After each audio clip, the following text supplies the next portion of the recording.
So real quick, I am working from home today. I'm a little bit under the weather. You might hear it in my voice. You may not hear it under my voice.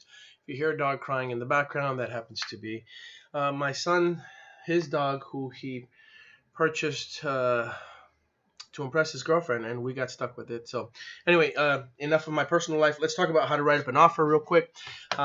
This is for Angel Martinez. He asked me to help draft up an offer for his clients, these two, Nicole and Adrian, who are going to be purchasing this home with 20% down.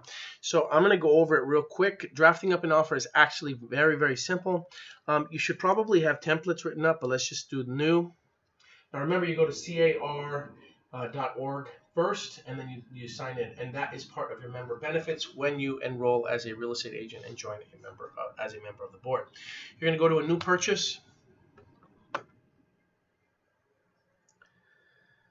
And then we're going to do residential. We'll put the property address there. We'll do residential. It's going to be active. Now, I suggest that you click on MLS Connect. Now, what is MLS Connect?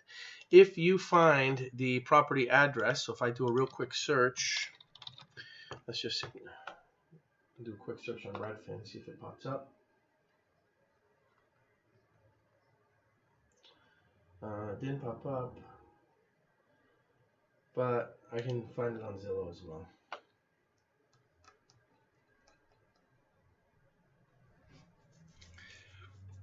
And I should have an MLS number on here. You're going to have to forgive the speed in which it's going. When I record on this particular desktop, it slows it down quite a bit. Now the other thing I can do is I can go on Realist and I can close this. And I can type in the address here and I can look it up that way too. And it will show up as an active listing, and I should be able to find the listing number for it.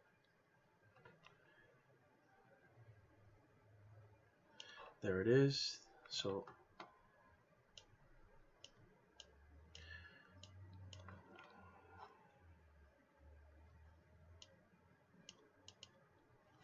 we click it.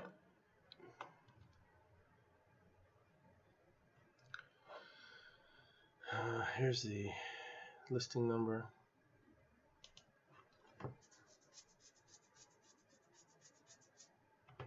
It's running much slower than I'm used to, but whatever. Copy the listing number, then go back to here, and then put the listing ID, include the property folder, and then click find. The reason that you want to do that is because it will auto input all the information for you. So it gets the price, the date, the listing agent, all that other stuff, so that you don't have to do it yourself. Now you click save.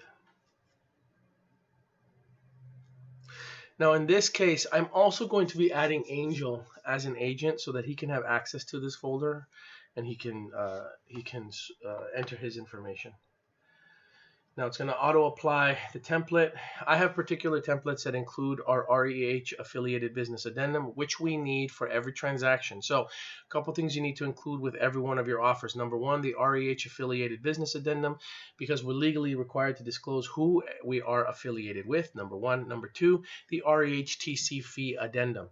So my suggestion is you make sure that everyone signs that addendum. It should pop up in a little bit. So if I click on documents, it will show those two forms. Now, what some people try to do is they try to include this TC fee disclosure towards the end of the transaction. Look, don't do it. Just tell them up front, look, this is one of the fees that you will be paying when you purchase a home. It's a $495 transaction coordinating fee. I don't collect any money. You're not going to pay me right now. It's at the end of the transaction. You sign there and there's a property address. That's it. Very, very simple. It's part of the process. It's part of one of the closing costs. In addition to that, we do have a $295 processing fee within REH as well that you will notice in my comments here. Look, these are all normal processing fees that a lot of brokerages have. We have a TC fee and we have a processing fee. That's just the way it is. And it's better for you to acknowledge and disclose this early in the transaction as opposed to trying to slide it in at the end. Okay, so those are the two forms that I'm talking about. Now let's go straight into the purchase agreement. Based on what Angel is telling me, I have the buyer's name, so buyer.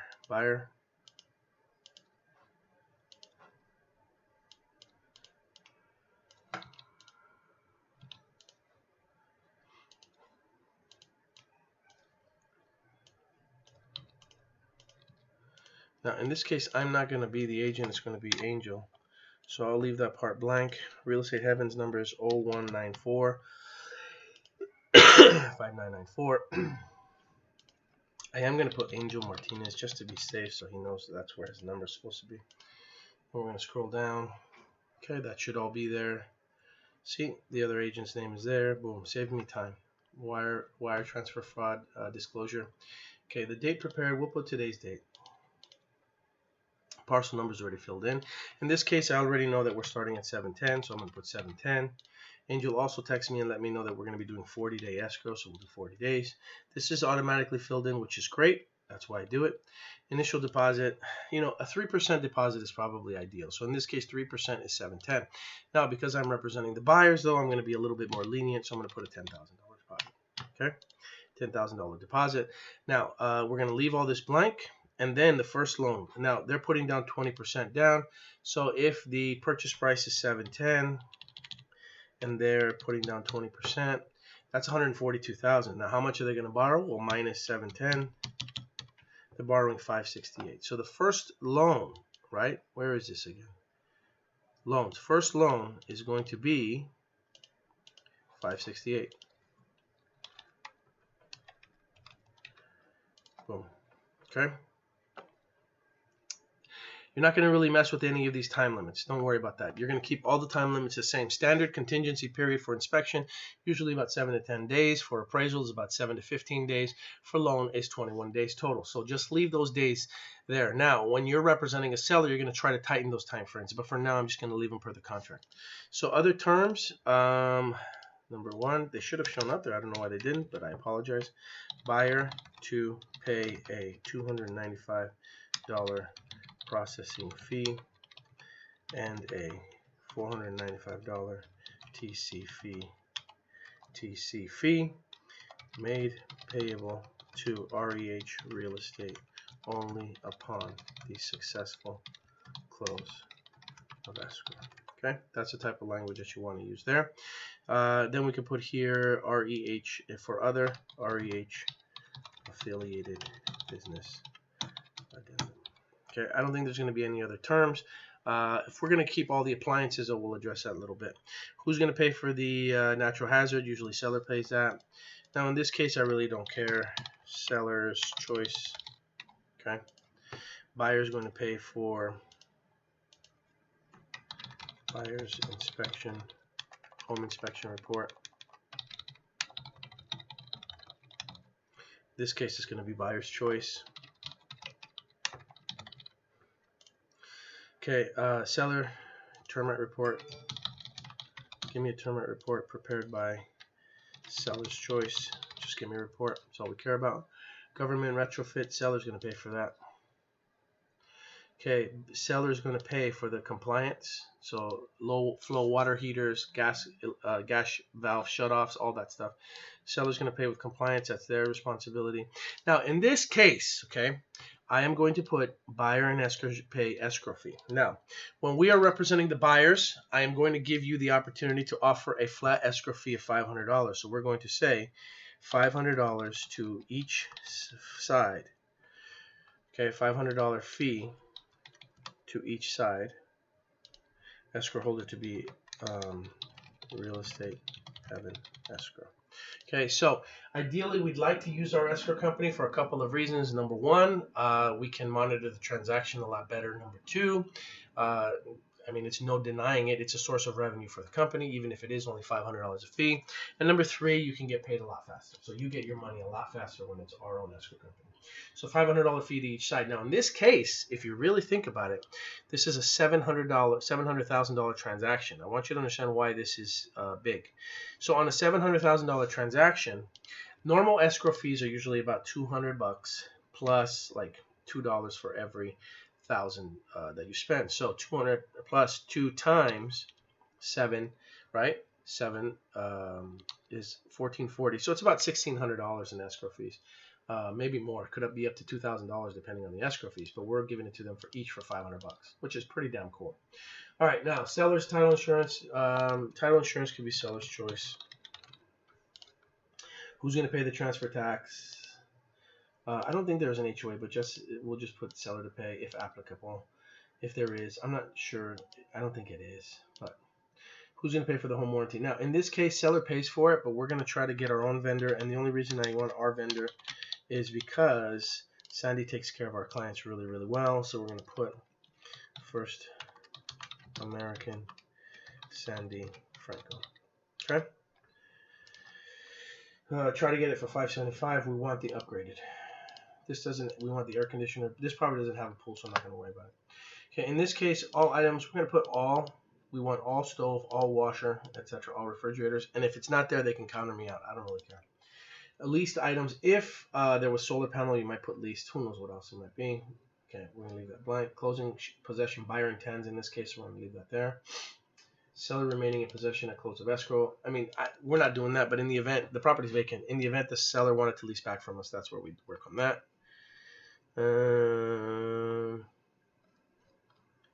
And this is all just standard boilerplate information, right? Now, you might want to talk about this, which is the breach of contract and mediation resolution.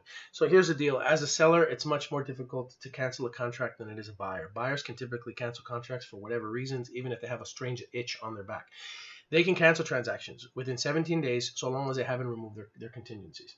Once a buyer has removed all their contingencies, they're not going to get their deposit back. It's going to require the seller to sign a release to release a deposit. Most sellers won't do it. So it's much more difficult. This basically says we're not going to sue each other. We're going to try to do it through mediation, right, and arbitration. So that's what that is.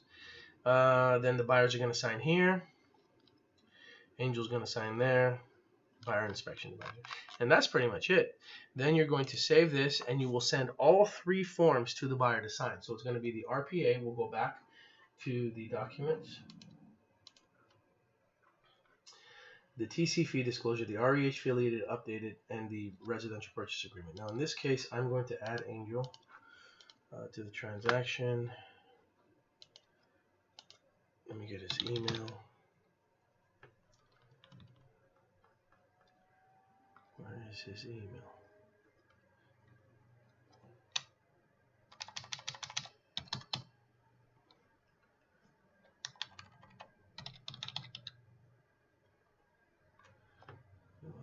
Okay, so I'm having trouble getting his email. I'll find it right now. But now what I'm going to do is I'm going to add him. So I'm going to add, let's see. How do I share this? Just bear with me. So even I sometimes have trouble with this. So parties, I want to share this, share docs.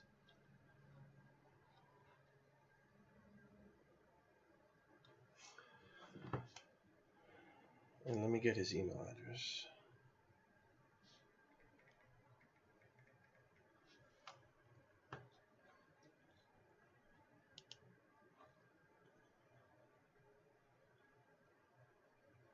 So I'm going to create new Angel Martinez selling broker. No, that's the wrong email address. So we'll say Angel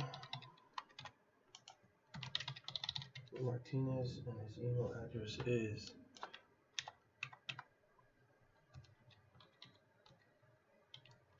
at gmail.com. And he's not a buyer, he is the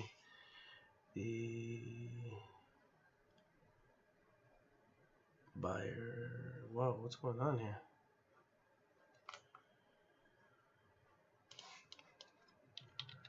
Alright, that's not how we're going to do it, so hold on. Public share back.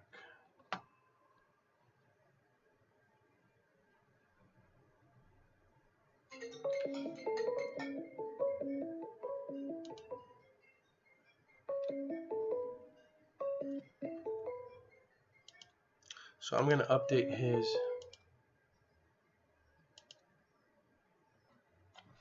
information here, if it will let me, and then I'm going to share it with him.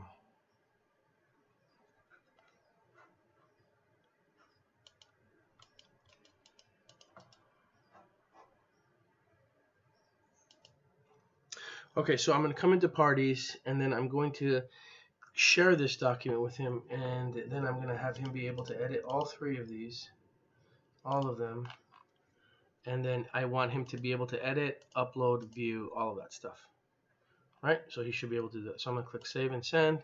He'll get that email, and we should be good now. Oh, apparently not. All right. Please see attached contract.